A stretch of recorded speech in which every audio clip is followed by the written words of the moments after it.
Buen día, mi nombre es Itlali Jacqueline Vera González, alumna del cuarto semestre de la licenciatura de Nutrición Clínica. Por parte de la materia Toxicología de los Alimentos, hoy presentaremos el tema de piedras angulares. En toxicología se refiere a los principios o conceptos básicos que guían la composición y evolución de los efectos tóxicos de las sustancias químicas en los seres vivos. En este video analizaremos la historia, evolución y principios de la toxicología. El 15º Simposio Anual de la Sociedad de Patología Toxicológica, celebrado en junio de 2016 en San Diego, California, se centró en la base y la relevancia de la variación de las respuestas toxicológicas, con el fin de revisar los principios básicos de la toxicología. Se presentó una charla interactiva de amplio alcance que brindó una descripción general de los pilares de la toxicología. La presentación se centró en hitos históricos y las perspectivas de la toxicología, y a través de muchas gráficas científicas, datos y ejemplos de la vida real, cubrió los 3 principios básicos de la toxicología que se pueden resumir en que la dosis importa, al igual que el momento, las personas difieren y las cosas cambian en relación con el metabolismo y la biotransformación. Perspectiva histórica. Hitos en la toxicología. Desde el comienzo de la civilización, la toxicología es posiblemente la disciplina científica más antigua, ya que los primeros humanos tuvieron que reconocer que plantas, frutos secos o frutas eran seguras para comer, muy probablemente a través de enfermedades o incluso la muerte. Pronto reconocieron las consecuencias dañinas y beneficiosas asociadas con la ingestión de materiales extraños en sus cuerpos. A partir de estas observaciones tempranas y básicas, evolucionó el concepto que implica la división de las sustancias químicas en 2 categorías, beneficiosas y dañinas, y se ha persistido hasta el día de hoy. Técnicamente, no existe una línea de demarcación estricta para describir o distinguir las sustancias químicas beneficiosas o dañinas, y los grados de nocividad y seguridad parecen residir en las dosis de la sustancia química, lo que convierte a este concepto en el eje de la toxicología moderna, es decir, la dosis hace el veneno. Todas las sustancias químicas pueden causar efectos tóxicos en cantidades suficientemente grandes y los humanos están expuestos a ellas, tanto de forma deliberada como inadvertida. La mayor parte de la exposición de los humanos a las sustancias químicas se produce a través de compuestos naturales consumidos en la dieta y provenientes de plantas alimenticias. Mujeres en la toxicología. Se ha afirmado que Lucrecia Borgia, que se especializó en envenenamientos basados en la fe, fue una de las primeras italianas que ayudó a convertir el envenenamiento en un arte simple pero fino. Se dice que los Borgia seleccionaban y almacenaban venenos raros en sus bodegas con la atención con la que habían dedicado a seleccionar y preservar sus vinos añejos. Se rumorea históricamente que los Borgia sirvieron vino envenenado a miembros de la corte papal, invitados ricos, pretendientes e incluso miembros de la familia, hasta su muerte para aumentar su riqueza y poder. Lucrecia y los miembros de su familia podrían considerarse los primeros toxicólogos alimentarios. Otra de las practicantes de la toxicología fue Catalina de Medici, de Florencia y reina consorte de Francia. Probó y estudió cuidadosamente los efectos de varias mezclas tóxicas en los pobres y enfermos, anotando el inicio de la acción y los síntomas que se presentaban. Y según los estándares actuales, podría considerarse una de las primeras toxicólogas experimentales. Goyet Mie, la Buena María, envenenó al menos a 102 amigos, de los cuales 27 murieron, y familiares entre 1867 y 1884, distribuyendo trióxido de arsénico en leche caliente a sus víctimas después de abrir pólizas de seguro de vida a nombre de ellas. Se les habría considerado una de las primeras toxicólogas forenses. Se podría considerar a Catherine de Salles o Lavoisier como una de las primeras toxicólogas económicas debido a su propensión a vender venenos a esposas que deseaban deshacerse de sus maridos. Ejemplos históricos de envenenamiento. Entre los casos históricos de envenenamiento se encuentran Joseph Stalin, líder de la ex Unión Soviética, que supuestamente murió de una hemorragia cerebral. Se ha sugerido que pudo haber sido envenenado posiblemente por el Politburo, que supuestamente le dio morfina. Se informa que la Agencia Central de Inteligencia de los Estados Unidos, mejor conocido como la CIA, intentó acabar con la vida del dictador cubano Fidel Castro al intentar darle pastillas de botulismo en su comida y bebida. Más recientemente, en la historia de envenenamientos de alto perfil, la evidencia sugiere que Víctor Yushchenko, el expresidente ucraniano, fue envenenado con dioxina, en un intento de destruirlo de su cargo. Otra presunta víctima de envenenamiento fue Napoleón Bonaparte, que murió en el exilio en la isla de San Petersburgo. Los médicos británicos le realizaron una autopsia y encontraron evidencia de cáncer de estómago, y esta fue la causa de su muerte. Sin embargo, en la década de 1960 se le informó de niveles inusualmente altos de arsénico en el cabello de Napoleón. El arsénico estaba presente en el agua potable, la crema para el cabello e incluso el papel tapiz de su cabaña. Se rumora históricamente que el socio de Napoleón, el conde de Montolón, que estaba a cargo de su comida y vino, lo envenenó lentamente, primero con arsénico y luego con otros medicamentos. De asesinos a senadores. La toxicología evoluciona, pero aún se producen envenenamientos. A lo largo de los años, se han producido varios casos de exposición humana a sustancias químicas que han tenido resultados devastadores y que en algunos casos han llegado hasta la muerte. En 2008, uno de esos casos de envenenamiento a nivel mundial fue la exposición de cientos de miles de niños chinos a leche contaminada con melanina, con los consiguientes cálculos renales, insuficiencia renal y muerte de algunos niños expuestos. Un año antes se encontró melanina en alimentos contaminados para mascotas y cientos de miles de perros y gatos estuvieron expuestos a ellos. El gobierno de Nigeria implementó controles más estrictos sobre las importaciones de sustancias químicas después de que 84 niños de edades entre 12 meses y 7 años murieran por consumir un jarabe para la detinción contaminada. Las autoridades creen que el dietilenicol, componente de anticongelante, fue etiquetado erróneamente como un propilenglicol, una sustancia química generalmente reconocida como segura para su uso en alimentos y medicinas, que fue contrabandeada a Nigeria antes de ser comprada por una empresa que desde entonces ha sido cerrada para evitar futuros incidentes. La Agencia Nacional para la Administración y el Control de Alimentos y Medicamentos exigió que todas las importaciones de propilenglicol de la India y China fueran certificadas por los analistas independientes de la agencia en India y China antes del envío y que fueran certificadas al ingresar a Nigeria. El primer caso se descubrió el 3 de noviembre con síntomas que incluían diarrea, vómitos, fiebre, convulsiones e incapacidad para orinar. El dietilenglicol se utilizó como sustituto barato del edulcorante glicerina en el jarabe para la tos y más de 100 personas, en su mayoría niños, murieron en Panamá.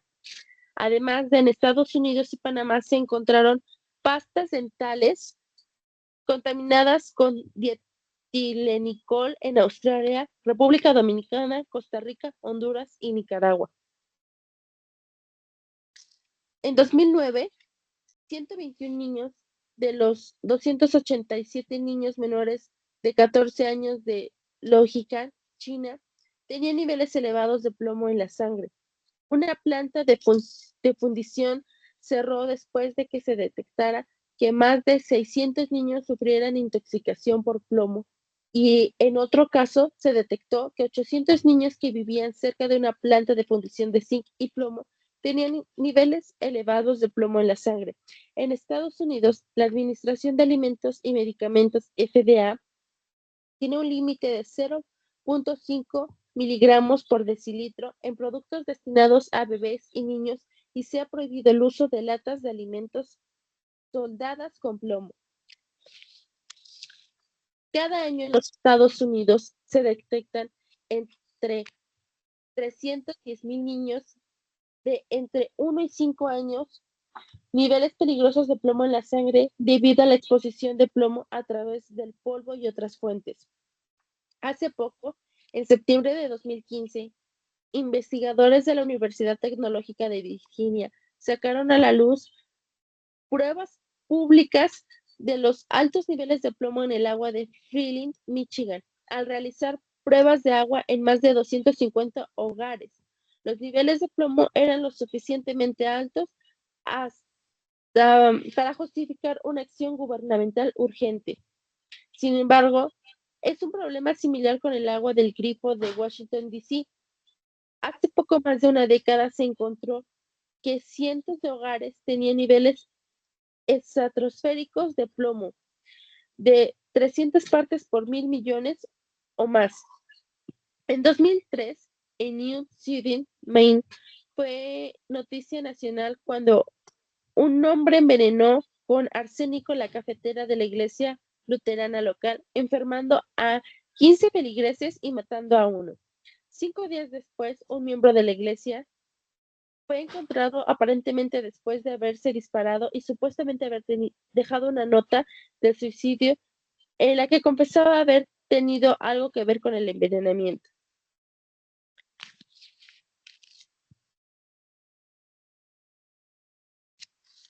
China tiene un límite de 150 partes por millón de arsénico en alimentos como el arroz cultivado en los Estados Unidos tiene un promedio de 260 partes por millón de arsénico. Sin embargo, se ha propuesto un nivel de acción de 100 partes por millón para el arsénico inorgánico en el cereal de arroz para bebés. La Ley de los Alimentos y Medicamentos en los Estados Unidos, también conocida como la Ley Willy, se aprobó en 1906 en respuesta al crecimiento exponencial de los falsificadores estadounidenses de medicamentos patentados. El plan más notorio consistía en importar botellas vacías y llenarlas con brebajes falsos y colocarles etiquetas falsas de empresas europeas muy respetadas. Harvey Wiley, químico jefe de la División Química del Departamento de Agricultura de los Estados Unidos, USDA, en Washington, D.C., fue un firme defensor de esta ley, de ahí el apodo de Ley Willy. También era conocido como el químico cruzado y el padre de la ley de los alimentos y medicamentos puros.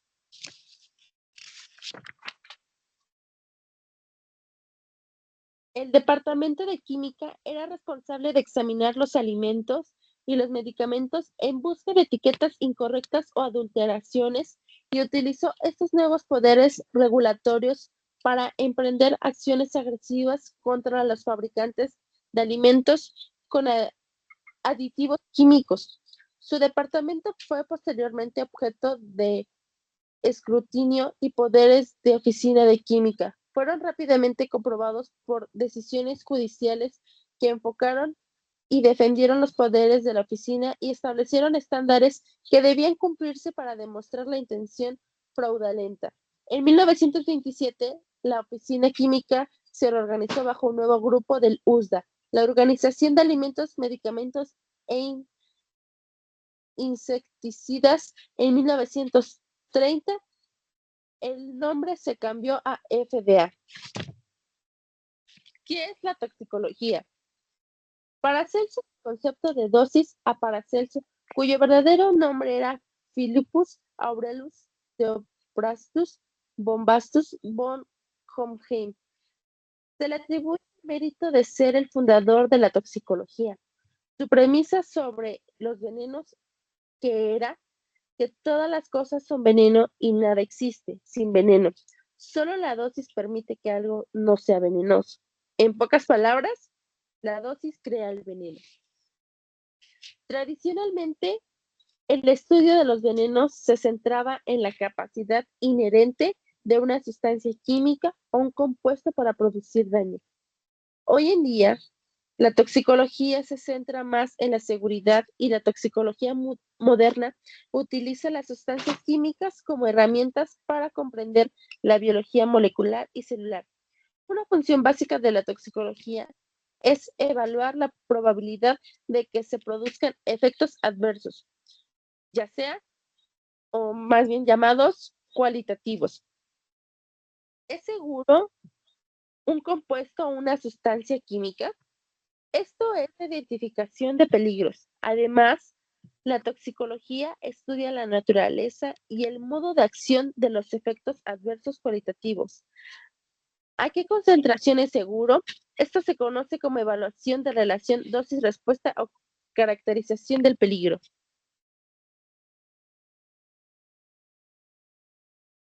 La toxicología nos afecta todos los días. El objetivo de la toxicología es proporcionar a los trabajadores un entorno de trabajo seguro y garantizar que los productos de los consumidores sean seguros para su uso según lo especificado en el caso del mal uso percibido. Otra área de la toxicología es el medio ambiente o ecotoxicología, que se ocupa de la calidad del aire, el agua, medio ambiente, el suelo y el lecho rocoso. Y la vida silvestre acuática, ya sea de agua dulce o agua salada. Y los organismos terrestres, flora y fauna. La toxicología proporciona información a los gestores de riesgo sobre la naturaleza y la gravedad de los efectores sobre la salud humana y el medio ambiente en relación con exposiciones específicas. La ecotoxicología suele impulsar la limpieza de los lugares de remediación. Existen aproximadamente 6 millones de sustancias químicas conocidas. Aproximadamente 100.000 se utilizan actualmente en todo el mundo y 500 sustancias químicas nuevas se añaden. La información disponible sobre muchos de estos productos químicos es limitada, por lo que se ha introducido en la Unión Europea normativas como la creación del registro, evaluación y autorización de productos químicos.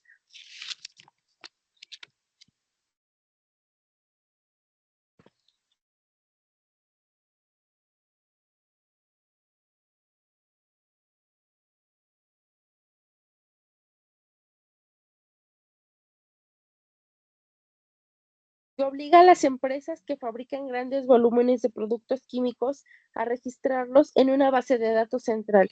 La evaluación de riesgos implica identificación de peligros, la relación dosis-respuesta, la exposición y la caracterización del riesgo. El riesgo se define como el peligro multiplicado por la exposición.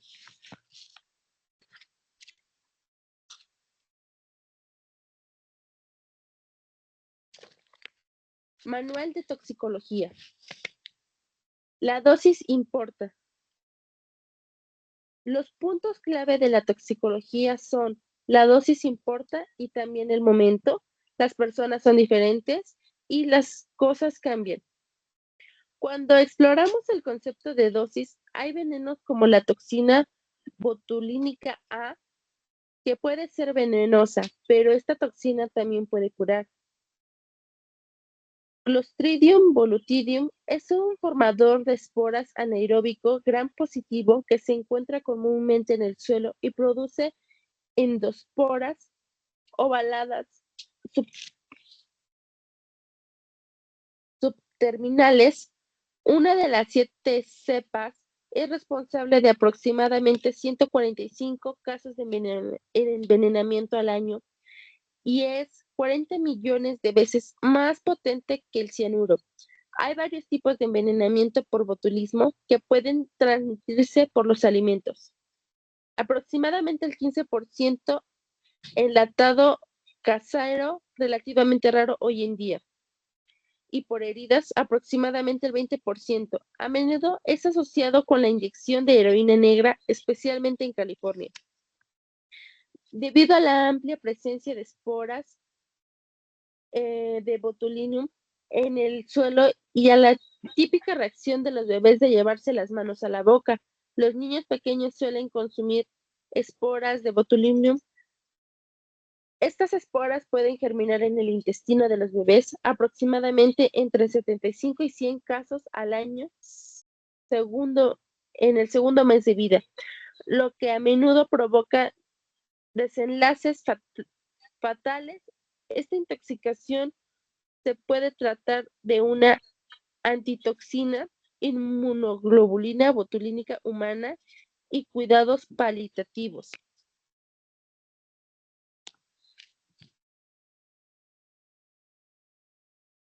Por el contrario, la toxina botulínica es un veneno que puede curar en su forma purificada tipo A. Fue la primera toxina bacteriana que se utilizó como medicamento en 1989. La FDA autorizó Oculinum para el tratamiento de dos afecciones oculares caracterizadas por contracciones musculares excesivas, blefaroespasmo, tic o concentración del párpado y estrabismo. Como medicamento, la toxina tipo A se puede utilizar para controlar ciertas afecciones caracterizadas por contracciones musculares involuntarias y puede bloquear las concentraciones musculares. La toxina se une a las terminaciones nerviosas en el punto donde los nervios se unen a los músculos y bloquea la liberación de acetilcolina, bloqueando así las contracciones musculares. Otro efecto beneficioso de la toxina botulínica es en su uso para aplicaciones cosméticas, como Botox y Botox Cosmetic. Otro es su uso en el tratamiento de pacientes con distonia cervical y para reducir la gravedad de la posición anormal de la cabeza y el dolor de cuello asociado con la distonía cervical. Otras aplicaciones de la toxina botulínica incluyen hiperhidrosis axilar primaria grave, que es sudoración excesiva, acalasia, que es incapacidad del esfínter esofágico inferior para relajarse, neuropatías, migraña y otros trastornos de dolor de cabeza, aunque la evidencia es contradictoria en esta indicación y la vejiga hiperactiva e hiperplasia prostática benigna.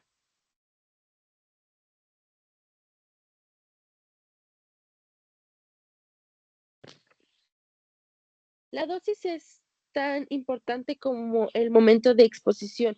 Un ejemplo es la talidomida y su momento crítico de exposición. La talidomida se desarrolló originalmente como tratamiento para el insomnio y las náuseas matutinas en la década de 1950. Es un fármaco oral que ha demostrado ser muy activo contra el mieloma. Muchos consideran que la talidomida es el primer agente nuevo con una importante actividad antimieloma. En más de 30 años, la talidomida ha sido aprobada por la FDA para el tratamiento no solo del mieloma, sino también del eritema nodosum leprosum, tratamiento y prevención de afecciones cutáneas causadas por Mycobacterium leprae. También ha tenido un efecto limitado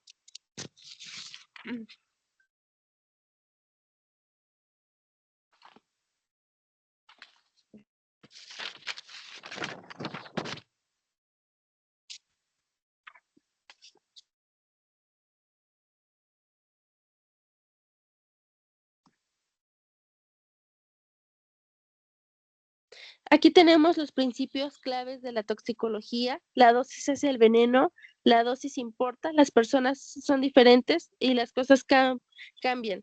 Aplicaciones de la toxicología, desarrollo de medicamentos y productos seguros, evaluación de la seguridad de las sustancias químicas, protección del medio ambiente y tratamiento de enfermedades y afecciones. La taldomida puede inhibir el crecimiento del VIH en tubos de ensayo mediante la inhibición selectiva del factor de necrosis tumoral alfa y puede aliviar síntomas del VIH. Las interacciones entre sustancias químicas y síntomas biológicos siguen una relación dosis-respuesta. La toxicidad se cuantifica a través de la relación dosis-respuesta. El cambio individual en la gravedad del efecto son la dosis. También se denomina relación dosis-efecto. El cambio de población es la proporción de la población que responde a la dosis. Las personas difieren. Existen diferentes relaciones para diferentes efectos y la forma de la curva dosis-respuesta proporciona información sobre la variabilidad de la población y la toxicidad del compuesto. Un compuesto clave en toxicología es la relación cualitativa entre la concentración de un xenobiótico, sustancia química extraña, en el cuerpo y la magnitud de su efecto biológico. La magnitud del efecto suele ser una función de la cantidad del xenobiótico a la que está expuesta una persona. En cualquier población dada, habrá un rango de sensibilidades a un xenobiótico. Es extremadamente útil saber cuál es la sensibilidad promedio de una población a un xenobiótico y cuál será la dosis promedio requerida para provocar una respuesta tóxica. Esto nos lleva de nuevo al principio central de la toxicología, de que la dosis hace el veneno y que la dosis importa. Las personas difieren.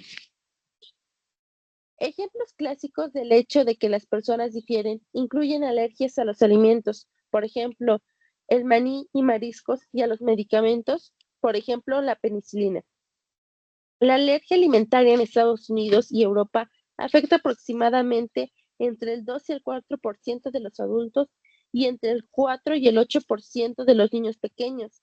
Las reacciones alérgicas graves son relativamente raras, con aproximadamente 120,000 visitas a urgencias y menos de 200 muertes al año. 8 alimentos como son cacahuates, leche, trigo, huevos, mariscos, soya, crustáceos y algunos frutos secos son responsables de aproximadamente el 90% de alergias alimentarias en Estados Unidos, mientras que en Europa hay 14 alimentos que se consideran alergénicos, que son regionales e incluyen moluscos, altramuces, raíz de apio, semillas de mostaza y sésamo y sulfitos. Además de los indicadores para Estados Unidos, aún más llamativas son las diferencias en los efectos de la misma sustancia química en un solo individuo que pueden observarse durante diversas etapas de la vida. Empieza en el útero, neonato, adulto, joven y anciano. Por ejemplo, los bebés tienen un sistema inmunológico inmaduro y sistemas de fase limitados y una función renal reducida.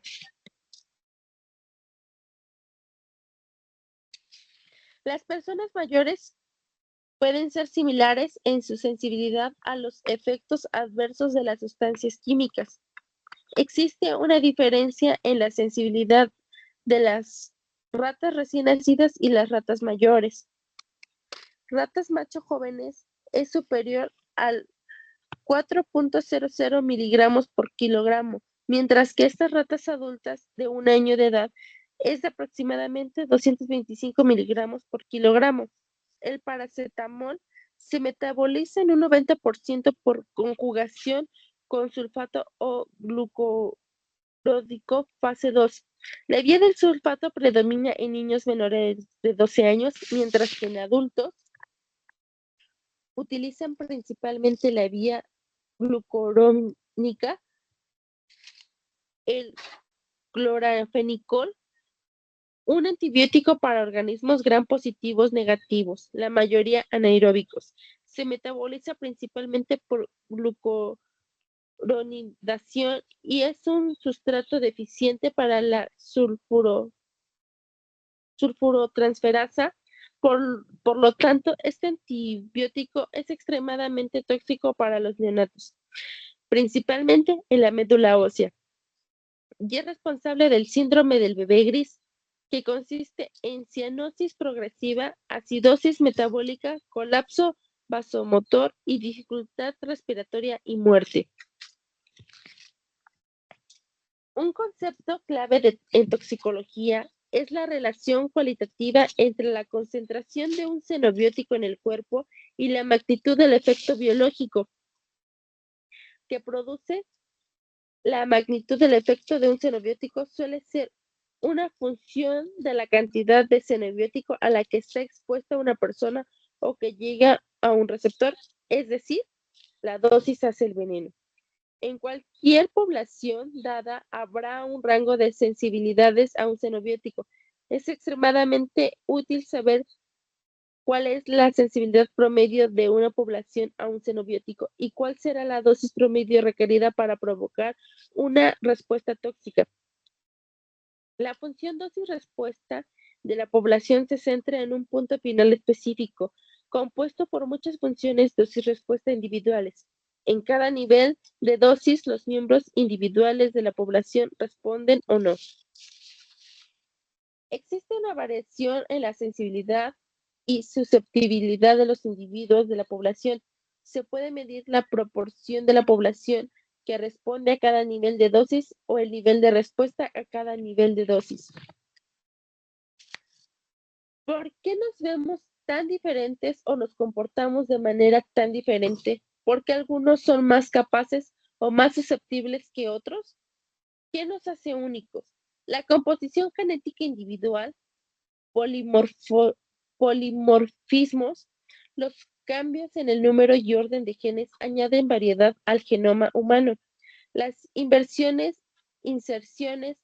deleciones y variación en el número de copias contribuyen a la individualidad de nuestra composición genética. El complejo mayor de la histocompatibilidad es una gran región genómica o familia de genes que se encuentra en la mayoría de los vertebrados.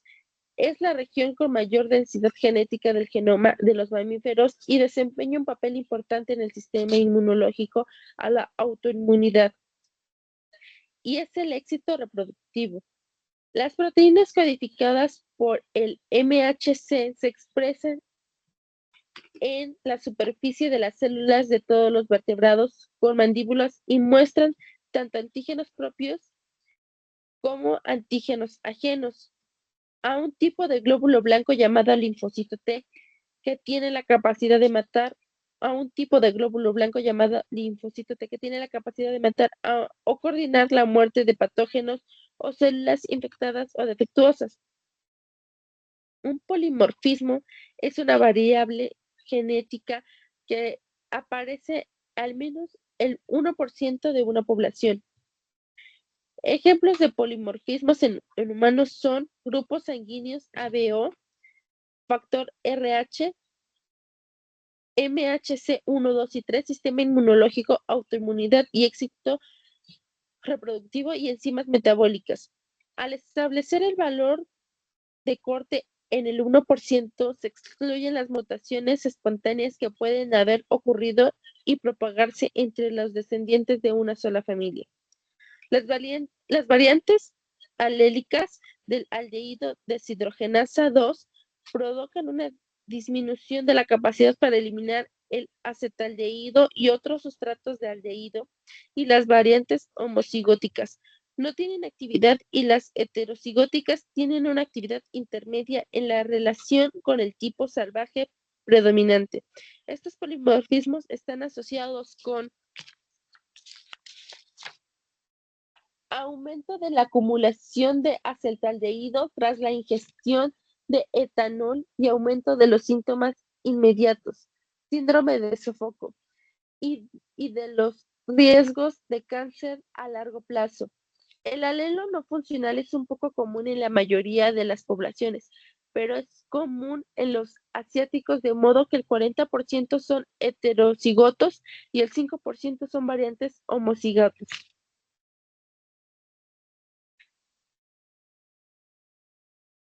La fenilceturia clásica es un trastorno autosómico recesivo causado por mutaciones en ambos alelos del gen de la fenilalanina hidroxilasa, que se encuentra en el cromosoma 12 en el cuerpo. Convierte el aminoácido fenilalanina en tirosina, otro aminoácido. Las mutaciones en ambas copias del gen de PAH hacen que la enzima esté inactiva o sea menos eficiente, y la concentración de fenilalanina en el cuerpo puede aumentar hasta niveles tóxicos. En algunos casos, las mutaciones de la PAH darán lugar a una forma fenotípicamente leve, llamada hiperfenilalanemia. Ambas enfermedades son el resultado de una variedad de mutaciones en el locus del PAH en aquellos casos en los que el paciente es heterocigoto para dos mutaciones de la PAH. Es decir, cada copia del gen tiene una mutación diferente. Predominará la mutación más leve. La PKU es uno de los trastornos hereditarios más comunes, que presenta en aproximadamente uno de cada 10.000 bebés nacidos en los Estados Unidos, por lo que heredan dos genes mutantes para la enzima PAH, y la PAH normalmente se descompone del aminoácido fenilalanina, que excede la necesidad del cuerpo para la síntesis de proteínas para que se produzca la enfermedad. Ambos padres deben ser defectuosos. Una prueba que mide la rapidez con la que elimina la sangre la inyección de fenilalanina puede distinguir una persona que tiene un gen de PKU de una persona que no tiene ninguno. Una persona con un gen defectuoso está perfectamente sana porque el alelo no mutado produce suficiente enzima. Sin embargo, estos individuos heterocigotos son portadores de la enfermedad. La pérdida de pH puede provocar retraso mental, daño orgánico, postura inusual, y en casos de PKU materna puede promover gravemente el embarazo. Los cambios genómicos sutiles, conocidos como polimorfismos silenciosos, dan lugar a cambios equivalentes a la codificación del ARN mensajero. Durante la traducción, estos ARN mensajeros producen proteínas con secuencias de aminoácidos idénticas pero con formas diferentes.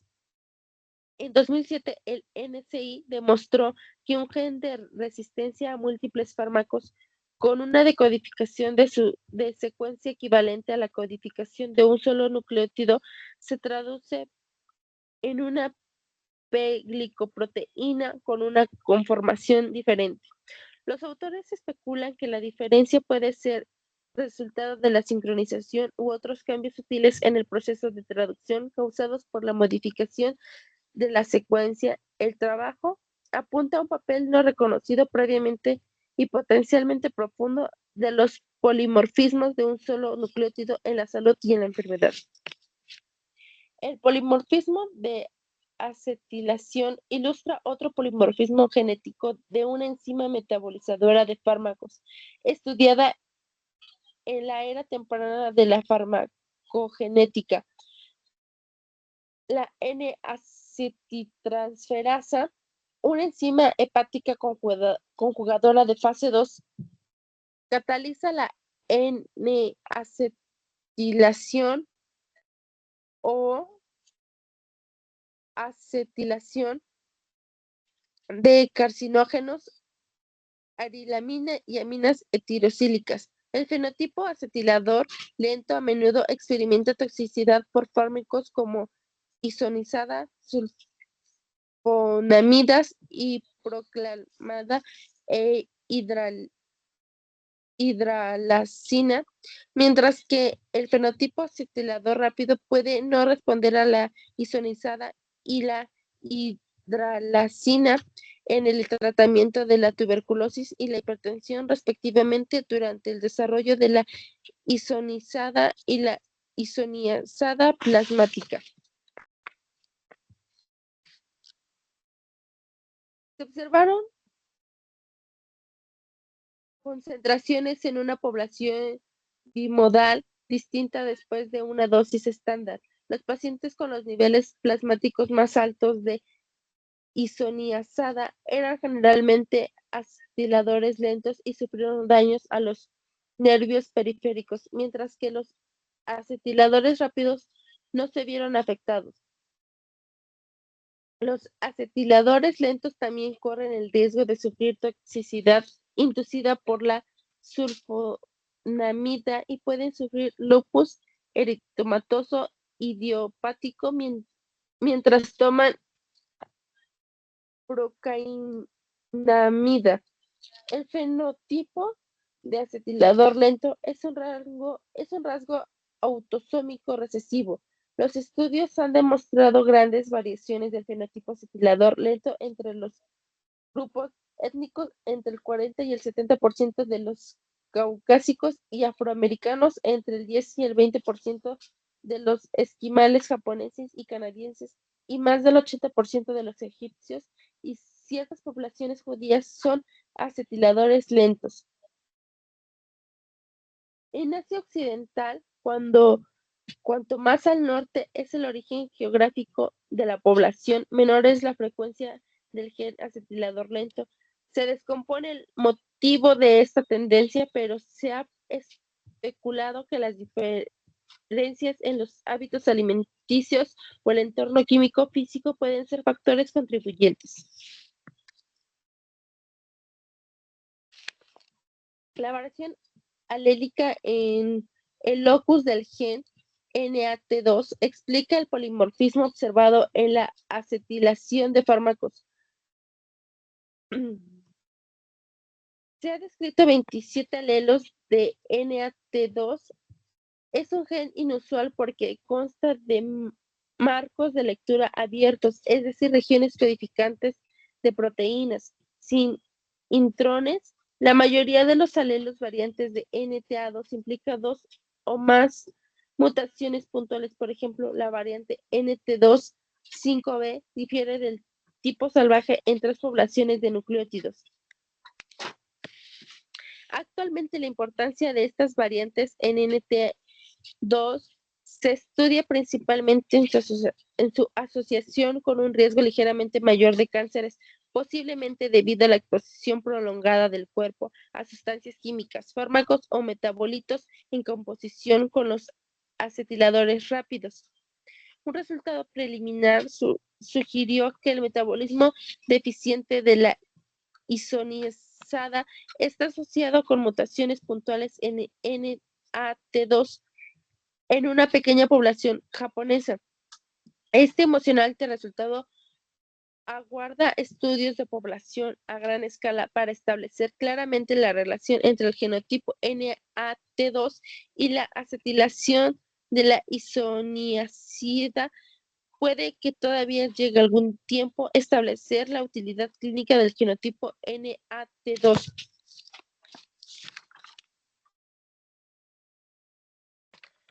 Análisis para presidir de forma independiente la acetilación de isoniazida. Sin embargo, las mutaciones del genotipo NTA2 podrían ser una adición al monitoreo terapéutico tradicional de medicamento para la isoniazida en el futuro cercano. El campo emergente de la farmacogenómica o toxicogenómica ofrece la posibilidad de identificar y proteger a subgrupos de personas predispuestas a la toxicidad de sustancias químicas o medicamentos. Este enfoque permite identificar a las personas con diferente sensibilidad a sustancias químicas o medicamentos. ¿Qué esto quiere decir? Las personas difieren. Las cosas cambian. Los perfumes eran parte importante de la vida de la corte en el antiguo Egipto. La fábrica de perfumes de Cleopatra estaba en el extremo sur del Mar Muerto. Cleopatra solía beber trementina, que era terebinto de Pistacia terebintus para que su orina oliera a violetas. Es de suponer que los terpenos del aceite se convierten metabólicamente en iononas, siendo los compuestos orgánicos volátiles metanotiol, sulfuro de dimetilio, disulfuro de dimetilio, sulfóxido de dimetilio y dimetilsfuna a los responsables del olor. A medida de que una sustancia química pasa por el cuerpo, se encuentra con una serie de enzimas que aceleran las reacciones químicas, que es el metabolismo intermediario, que son necesarias para el crecimiento, el mantenimiento de la integridad y la continuidad de la vida. Existen microambientes distintos en los sitios activos de cada enzima para ayudar a las intervenciones químicas. Por lo tanto, no es de extrañar que una sustancia química sufra alteraciones químicas a medida que atraviesa un sistema vivo. Lo que se elimina del sistema biológico no siempre es lo mismo que lo que entró en el sistema originalmente. A veces el huésped, es decir, el organismo que está expuesto a la sustancia química, desempeña un papel fundamental en el resultado de la toxicidad. El proceso por el cual esto ocurre se denomina biotransformación, metabolismo, e implica reacciones químicas dentro del organismo en las que una sustancia química se transforma en otra. Las sustancias químicas pueden entrar en el cuerpo y ser absorbidas por diversos medios, como la ingestión, la inhalación y la absorción dérmica. Se distribuyen por muchos compartimientos corporales y finalmente se excretan. Sin embargo, lo que sucede entre la entrada y la salida desempeña un papel clave en la toxicidad. La biotransformación suele reducir la capacidad y a su vez la probabilidad de que una molécula interactúe con un sistema biológico.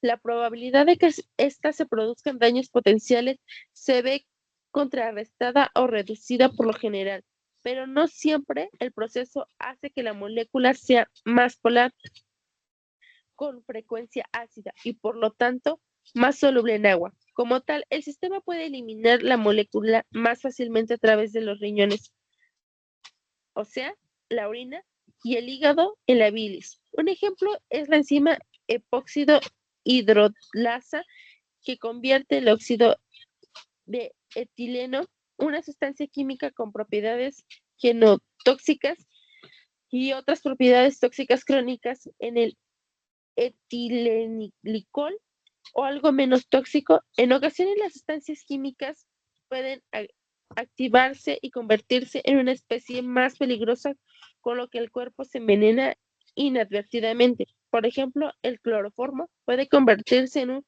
fosgeno, un gas venenoso utilizado como un arma química en la Primera Guerra Mundial. Es un gas o líquido altamente tóxico que se clasifica como irritante pulmonar. La exposición, el gas fosgeno, produce una reacción alérgica no cardiogénica de aparición retardada.